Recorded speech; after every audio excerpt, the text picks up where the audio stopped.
My name is Father Jeremy. I'm the associate pastor here, and I want to talk to you about the second Sunday of Lent, which I like to call Beloved Son Sunday. Not because I'm neglecting beloved daughters, but the readings today talk about the beloved Son. The first reading, the three disciples that Jesus took to the Mount Tabor, and they heard the voice from heaven saying, "This is my beloved Son, listen to him."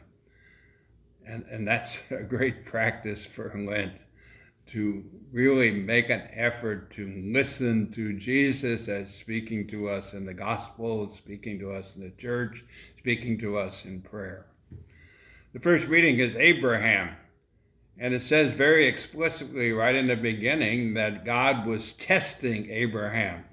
So he told him, "Abraham, take your son Isaac and take him to Moriah and offer him as a sacrifice." And Abraham was baffled. "Sarah and I have longed for years to have a son, and we have a son, and now you're going to put him to death?"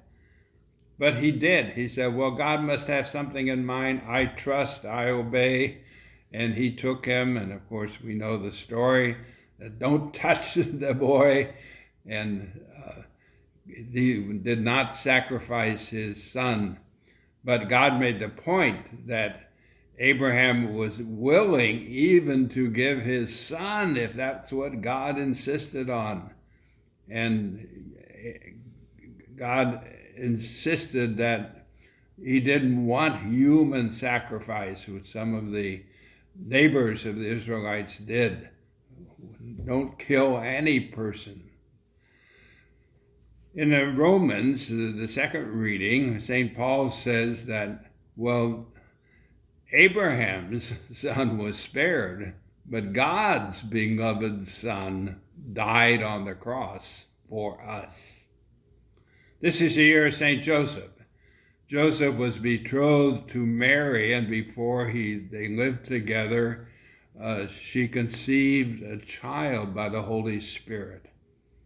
And Joseph was going to quietly divorce her because he didn't want to shame Mary. But an angel in a dream appeared to him and said, "Joseph, don't hesitate to take Mary into your home as your wife, and the child born of her, you name him Jesus." Well, Joseph was delighted to take Mary into his house. He loved Mary, and he would love any son of Mary.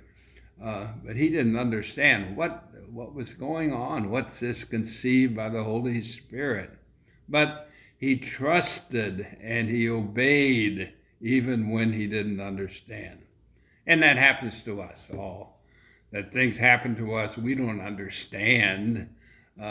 Why a child dies of cancer. We don't understand death. We don't understand all the fullness of the mysteries, like the Paschal mystery, Jesus suffering, dying, rising from the dead, ascending into heaven, how life comes from death. But we listen as the word came at the Transfiguration. Be quiet. Listen. Let God inspire you. And we trust that death, we will die. And through death, we will come to life with God, God of love and God of mercy. And we will be beloved sons and beloved daughters.